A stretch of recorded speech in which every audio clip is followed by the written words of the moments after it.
कार्तिक महात्म 7वां अध्याय। यह कथा सुनकर समस्त ऋषि मुनियों ने कहा, हे सूत जी, आप कृपा करके कार्तिक मास और तुलसी जी का महात्म का वर्णन कीजिए। तब सूत जी बोले, हे ऋषियों, जो प्रश्न आपने मुझसे किया है, यही प्रश्न राजा पृथु ने नारद मुनि से किया था, और जो उत्तर नारद जी ने महाराज पृथु को दिया था, वही मैं आज आपको सुनाता हूँ। सो तुम एकाग्रचित होकर सुनो। एक दिन राजा पृथु ने श्री नारद जी से पूछा, हे देवर्षि, भगवान को तुलसी इतनी प्यारी क्यों है? आप कृपा करके इसका महात्म सुना दीजिए। राजा पृथु की बात सुनकर देवर्षि नारद जी बोले, एक समय देवराज इंद्र बहुत से देवताओं तथा अप्सराओं सहित देवों के देव श्री महादेव जी के दर्शन के लिए कैलाश पर्वत पर गए। वे जब कैलाश पर्वत पर पहुंचे तो उन्हें भारी आकार तथा भयंकर नेत्रों वाले एक पुरुष को देखा। तब इंद्र ने उससे पूछा, तू कौन है और शिवजी कहाँ है? इंद्र के कई बार पूछने पर भी उसने कोई उत्तर नहीं दिया तो इंद्र को बड़ा क्रोध आया। क्रोध करके इंद्र ने अपना वज्र उसके कंठ पर मारा, जिससे उनका कंठ नीला हो गया, परंतु साथ ही इंद्र का वज्र भी भस्म हो गया। तत्पश्चात उसकी आंखों में प्रचंड ज्वाला प्रकटी। उस समय ऐसा प्रतीत हो रहा था मानो यह ज्वाला इंद्र सहित सारे संसार को जलाकर भस्मीभूत कर देगी। ऐसी स्थिति देखकर श्री बृहस्पति तथा इंद्र आदि सभी देवता नतमस्तक होकर भगवान शिव जी की स्तुति करते हुए कहने लगे, हे देवों के देव श्री महादेव, त्रिपुरासुर और अद्यासुर का विनाश करने वाले त्रिपुरारी, अद्यहारी, और आपको बारंबार नमस्कार है। हे सुर नर मुनियों की रक्षा करने वाले, आपको नतमस्तक प्रणाम है। श्री नारद जी ने कहा, हे राजा पृथु, इस प्रकार देवताओं की स्तुति सुनकर श्री महादेव जी ने समस्त ब्रह्मांड को भस्म कर देने वाली अग्नि को शांत कर दिया और बोले, हे देवताओं, मैं तुम्हारी स्तुति सुनकर अत्यंत प्रसन्न हूँ, सो तुम वर मांगो। तब समस्त देवताओं सहित बृहस्पति जी ने क्षमा दान मांगा और कहा, हे देव, जो सुरराज से अपराध हुआ है उसके लिए आप क्षमा प्रदान करें। श्री बृहस्पति जी की स्तुति सुनकर पुनः देवाधिदेव श्री महादेव जी ने कहा, मैंने इंद्र का अपराध क्षमा किया और जीवन दान दिया। हे बृहस्पति जी, आज से तुम्हारा नाम भी अमर होगा। तब श्री बृहस्पति जी बोले, हे भगवान, यदि आप हम सब पर प्रसन्न है तो सूर्यराज की रक्षा कीजिए और सारे ब्रह्मांड को भस्म करने वाली अग्नि जो आपके तेज से उत्पन्न हुई है को उसको शीघ्र शांत करिए। भगवान शंकर ने कहा, मेरे नेत्रों से निकली ज्वाला रूपी तेज अब वापस कैसे हो सकेगा? अतः अब हम इसे कहीं दूर फेंक देते हैं। ऐसा कहकर भगवान भूतेश्वर ने उस अग्नि को समुद्र में फेंक दिया। तब वह अग्नि गंगा के संगम पर गंगा सागर में जा गिरी और एक बालक का रूप धारण करके रोने लगी। उसके रोने की आवाज़ से पृथ्वी कंपायमान हो गई तथा सप्तद्वीप बहरे हो गए। ऐसा आश्चर्य देखकर श्री समुद्र जी की गोद में बालक को रोते देखकर ब्रह्मा जी आश्चर्य से पूछने लगे कि हे समुद्र देव, ये बालक किसका है? समुद्र ने उस बालक को बड़े आदर से उठाकर ब्रह्मा जी की गोद में लिया और कहा, ये मेरा पुत्र है जो गंगा से उत्पन्न हुआ है। अब आप इसका जात कर्म कराइए।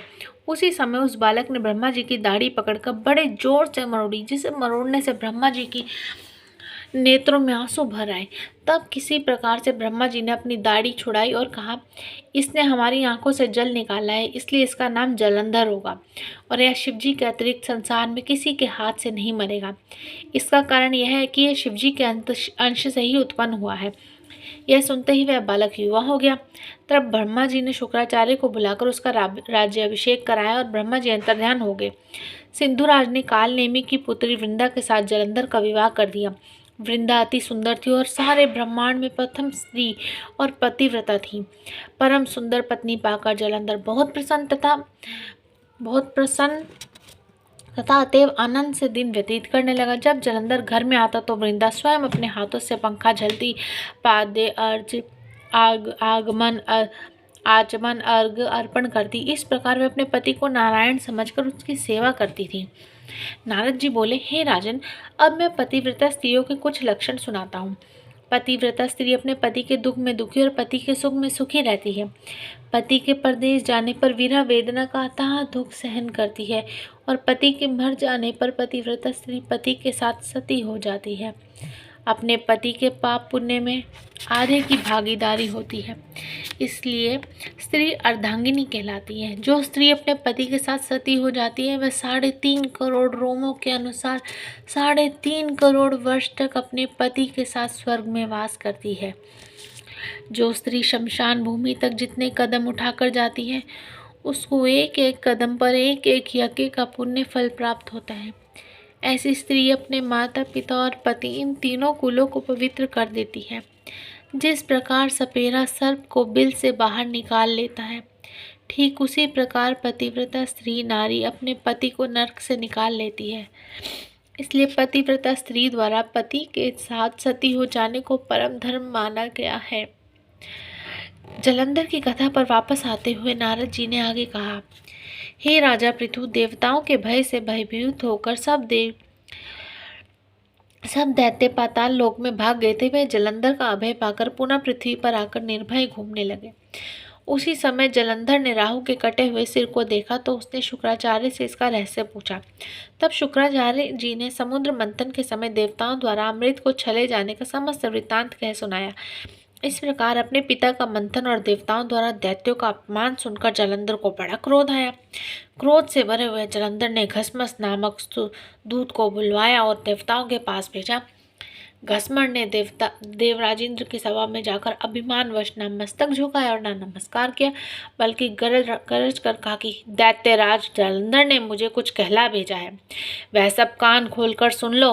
उन्होंने कहा है कि मेरे पिता समुद्र का मंथन करके जो 14 रत्न तुमने लिए हैं उन पर तुम्हारा कोई अधिकार नहीं है। भला इसी में है कि वे रत्न तुम मुझे हमें वापस लौटा दो। दूत के यह अभिमानपूर्ण शब्द सुनकर इंद्र भयभीत हो गया और विस्मय के साथ बोला कि समुद्रदेव हमेशा हमारे शत्रुओं की दैत्यों की रक्षा करता है, इसलिए उसको हमने मतकर जो रत्न की लिए हैं उन पर दैत्यों का कोई अधिकार नहीं है। दूत ने देवराज के ऐसे वचन सुनकर वापस लौटकर जालंधर को उत्तर सुना दिया। इसको सुनकर जालंधर को बहुत क्रोध आया और देवताओं को जीतने का उपाय सोचने लगा। उसने सभी दिशाओं में अपने दूत भेजकर और पाताल में संदेश देकर समस्त दैत्यों को बुला लिया और शुंभ और निशुंभ को दैत्य दल का सेनापति बना दिया। उन्होंने दैत्य दल सहित नंदन वन में जाकर इंद्र की अमरावती पुरी को चारों ओर से घेर लिया। तब देवराज इंद्र की आज्ञा से देवता भी युद्ध के लिए तैयार होकर मैदान में आ डटे। अनेक प्रकार के शस्त्रास्त्रों से दैत्यों और देवताओं में युद्ध आरंभ हो गया। दोनों पक्ष एक दूसरे को मार मार कर गिराने लगे। सब और रक्त की धारा बहने लगी। मरकर गिरे हुए हाथियों और घोड़ों की से पृथ्वी भर गई। जो दैत्य समर भूमि में मर जाते थे उन्हें शुक्राचार्य अपनी संजीवनी विद्या से जीवित करने लगे। उधर देव गुरु बृहस्पति देव द्रोणाचल पर्वत की दिव्य जड़ी बूटियों का प्रयोग करके देवताओं को दोबारा जीवित करने लगे। जब देवगुरु बृहस्पति द्वारा जड़ी बूटियों के प्रयोग से देवताओं को जीवित करने का समाचार दैत्यराज जालंधर ने सुना तो उसने समस्त बलशाली दैत्यों को एकत्रित करके आज्ञा दी कि द्रोणाचार्य पर्वत उठाकर समुद्र में फेंक दो। जालंधर की आज्ञा पाती दैत्यों ने द्रोणाचार्य पर्वत उठाया और समुद्र में फेंक दिया और फिर घोर युद्ध आरंभ कर दिया। दोबारा प्रारंभ हुए युद्ध में बहुत से देवता मारे गए। तब देवगुरु बृहस्पति जी एक बार फिर संजीवनी बूटी लेने के लिए द्रोणाचार्य पर्वत पर गए। पर्वत को वहां ना पाकर और देवताओं का संहार होते देखकर देवगुरु घबरा गए। व्याकुल होकर बृहस्पति देव ने देवताओं से कहा कि शीघ्र ही यहाँ से भागो, क्योंकि यह दैत्य जालंधर के अंश से उत्पन्न हुए हैं, इसलिए तुम्हें मारेंगे, तुम्हारे मारने से नहीं मरेंगे। देवगुरु बृहस्पति जी की यह बात सुनकर सब देवता घबरा गए और भयभीत होकर भागने लगे। जब समस्त देवता दशों दिशाओं में भागकर छिपने लगे तब दैत्यराज जालंधर ने जीत के नगाड़े बजवाते हुए अमरावती नगरी में प्रवेश किया। देवताओं के भाग जाने पर इंद्र की राजधानी अमरावती पूरी शुंभ और निशुंभ के अधिकार में सौंपकर जालंधर अपने देवताओं का पीछा करने के लिए सुमेरु पर्वत की ओर चल दिया। इंद्र आदि सब देवता दैत्यराज जालंधर की ओर अपनी ओर आता देखकर भगवान विष्णु की स्तुति करने लगे। वे नतमस्तक होकर विनीत भाव से बोले, हे मच्छ कच्छ आदि अनेक रूप धारण करके अपने भक्तों के दुखों को मिटाने वाले, हे सारी सृष्टि का पालन तथा संहार करने वाले, शंख चक्र गदा और पद्म को धारण करने वाले, हे महाप्रभु आपको बारंबार नमस्कार है। हे लक्ष्मी रमण, हे दैत्यों का नाश करने वाले, हे पीताम्बरधारी, हे शरणागतों के रक्षक, आपको नतमस्तक नमस्कार है। जालंधर नामक दैत्य से पीड़ित हम देवताओं के समस्त पापों को हरने वाले तथा सूर्य चंद्र दो नेत्रों वाले आपको नमस्कार है। जो कोई भगवान की संकट नाशक स्तुति को पढ़ता है उसके समस्त संकट भगवान स्वयं आकर दूर करते हैं। सो हे राजा पृथु, भगवान देवताओं की स्तुति सुनकर उनके महान दुखों को देखकर शीघ्रता से उठकर और गरुड़ पर सवार होकर जाने लगे। तब श्री महालक्ष्मी जी ने पूछा कि हे प्रभु आप कहाँ जा रहे हैं। तब भगवान विष्णु ने उत्तर दिया कि तुम्हारे भाई जलंधर के भय से भयभीत तथा पीड़ित देवताओं की सहायता करने को जा रहा हूँ। प्रभु की बात सुनकर लक्ष्मी जी बोली, भगवान आपकी परम प्रिय हूँ, फिर आप मेरे भाई को कैसे मारेंगे? भगवान ने कहा, शंकर जी से उत्पन्न और ब्रह्मा जी के वचन के कारण हम जलंधर को कदापि नहीं मारेंगे। लक्ष्मी जी को यूं समझाकर शंख चक्र और खड़ग लेकर भगवान विष्णु जलंधर से युद्ध करने हेतु युद्ध भूमि में पहुंचे। उस समय बहुत से दैत्य गरुड़ के पंखों के वेग से ही मारे गए। पवन से पीड़ित दैत्यों को देखकर जलंधर को अत्यंत क्रोध आया और वह स्वयं भगवान विष्णु के सम्मुख युद्ध करने को आ गया। उस समय जलंधर और भगवान विष्णु में घोर युद्ध हुआ। उस समय बाणों से आकाश ढक गया। भगवान विष्णु ने जलंधर के रथ के ध्वज, छत्र और बाण काट दिए तथा रथ के सब घोड़ों को मार डाला। यह देख जलंधर ने गरुड़ के मस्तक पर गदा मारी, जिससे गरुड़ देव मूर्छित हो गए। तब भगवान विष्णु ने अपनी तलवार से जलंधर की गदा ही काट दी। इसके बाद जलंधर और भगवान में कई वर्षों तक मल्ल युद्ध होता रहा। जलंधर और भगवान विष्णु के इस घनघोर युद्ध को देखकर सारा ब्रह्मांड भयभीत होकर कंपायमान हो गया था। अंत में भगवान विष्णु ने कहा, हे दैत्यराज, तुम्हारा और हमारा युद्ध ठीक नहीं, क्योंकि तुम लक्ष्मी जी के भाई हो। तब जलंधर ने कहा, यदि आप प्रसन्न हैं तो मैं आपसे यह वरदान मांगता हूँ कि आप लक्ष्मी और गरुड़ सहित मेरे घर में ही निवास करें। यह सुनकर भगवान विष्णु लक्ष्मी और गरुड़ के सहित उसके यहाँ रहने का वचन देकर चले गए। बोलो श्री विष्णु भगवान की जय हो।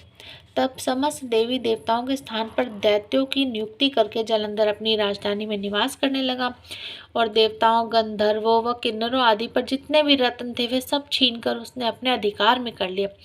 निशुंभ को शासन करने के लिए पाताल में भेज दिया। वहां पहुंचकर निशुंभ ने शेष आदि नागों को वश में कर लिया।